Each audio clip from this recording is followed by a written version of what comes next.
Sebelum melanjutkan, jangan lupa subscribe dulu, terima kasih. Bab 214 Berita Kematian. Kepala sekolah, kenapa Anda bangun pagi-pagi sekali hari ini? Meskipun Chu Feng curiga, dia tetap berjalan dengan santai karena dia tidak takut dengan kepala sekolah Void.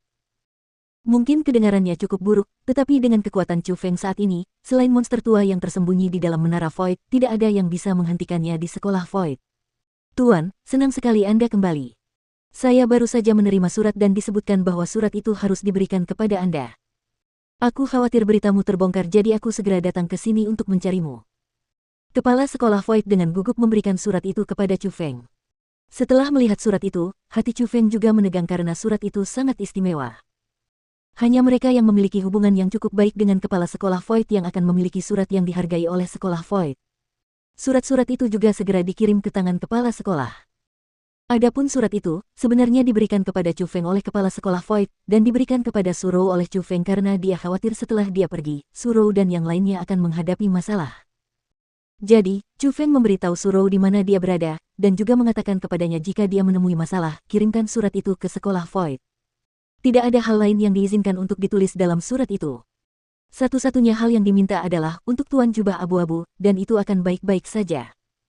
Setelah Chu Feng membuka surat itu, memang ada kata-kata itu di dalamnya, dan itu adalah tulisan tangan Surou. Bukan apa-apa, hanya teman. Chu Feng tersenyum pada kepala sekolah Void dan menjelaskan. Setelah itu, dia pamit dan tidak perlu kepala sekolah untuk mengantarnya. Dia segera meninggalkan sekolah Void dan pergi ke tempat yang telah ditentukan sebelumnya dengan Surou. Itu adalah kedai kecil, dan karena lokasinya cukup bagus, banyak tamu yang datang dan pergi. Si cantik Surou duduk di dalamnya, jadi wajar saja dia menjadi pusat perhatian orang-orang.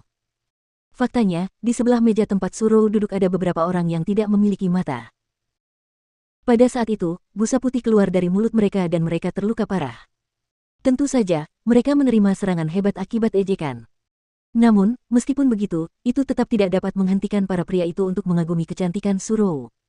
Itulah daya tarik wanita cantik. Ada yang ingin saya bicarakan dengan wanita ini. Semua orang, tolong bantu dan beri kami ruang kosong. Tiba-tiba, terdengar suara menggelegar seperti guntur. Bahkan mangkuk anggur di atas meja bergetar di mana-mana. Perubahan itu membuat semua orang di kedai panik. Beraninya mereka mengatakan setengah kata tidak. Setiap orang berguling dan memanjat keluar karena mereka tahu bahwa Chu Feng adalah ahli bela diri. Orang seperti itu bukanlah orang yang bisa mereka ganggu. Apa yang terjadi? Ketika semua orang pergi, Chu Feng dengan hati-hati menatap Surou. Dia menemukan bahwa wajah Surou sangat jelek, jadi sesuatu yang besar pasti telah terjadi. Chu Feng, kamu harus tetap tenang. Surou berjalan ke depan Chu Feng dan sepasang matanya yang indah penuh dengan kekhawatiran.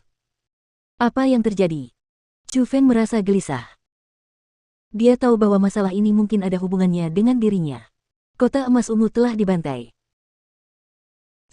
Selain generasi muda yang pergi berkultivasi, semua orang di keluarga Chu Mu telah terbunuh. Surou mengucapkan kata-kata itu dengan susah payah.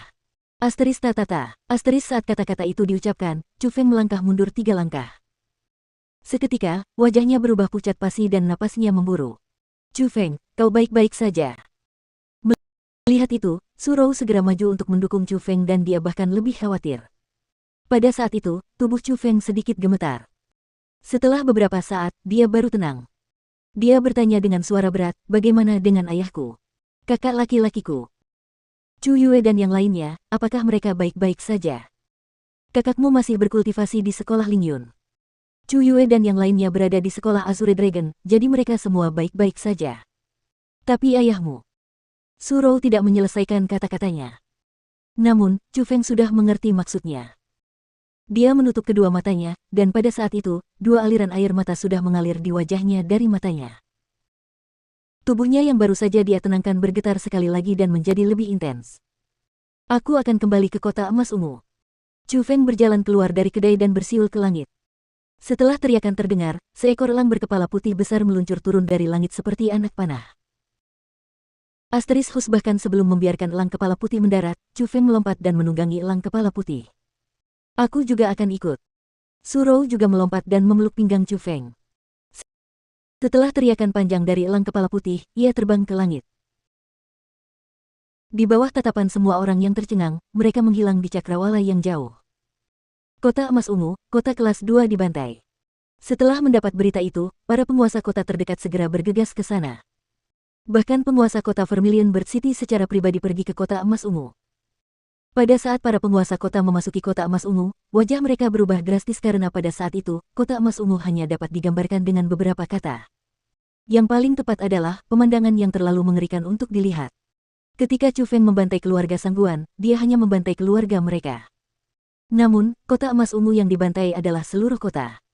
Di dalam kota Emas Ungu, tidak peduli apakah mereka pejabat tinggi, klan bangsawan, atau bahkan rakyat jelata, tidak ada satu orang pun yang tinggal. Meskipun darahnya sudah mengering, para dewa masih bisa melihat warna merah gelap. Darah berceceran di mana-mana, dan setelah memasuki kota, bau busuk yang kuat bisa tercium. Itu adalah bau darah. Siapa yang mungkin melakukan hal semacam ini? Seorang penguasa kota tinggi yang baru saja tiba menjadi marah setelah melihat pemandangan itu. Mereka datang untuk keluarga Chu. Tepat pada saat itu, seorang pria yang agak gemuk berjalan keluar dari kota. Dia juga seorang penguasa kota dari kota tetangga. Keluarga Chu. Tuan kota yang tinggi dan besar itu tampak bingung. Itu keluarga Chu Feng. Jawab penguasa kota yang agak gemuk itu. Chu Feng. Pemuda itu. Bagaimana kau tahu bahwa mereka datang untuk keluarga Chu? Tuan kota yang tinggi dan besar itu bertanya dengan saksama. Kalian akan tahu setelah masuk. Tuan kota yang agak gemuk itu menunjuk ke arah kota. Sebagai tanggapan, penguasa kota yang tinggi dan besar itu segera turun dari kuda dan berjalan memasuki kota. Para penjaga di belakangnya mengikutinya dari dekat, tetapi setelah mereka memasuki kota, mereka berdiri di tempat mereka berada dan wajah mereka tampak terkejut. Di alun-alun kota Emas Ungu, sebuah bingkai besar dan tinggi didirikan di sana. Di bawah bingkai itu terdapat mayat-mayat yang berserakan di mana-mana tanpa urutan. Beberapa kepala digantung di atas bingkai itu. Mereka semua adalah orang-orang dari keluarga Chu. Di alun-alun, bahkan ada beberapa kata besar yang ditulis dengan darah. Utang darah harus dibayar dengan darah. Chu Feng menyentuh saudaraku, jadi aku akan memusnahkan seluruh keluarganya.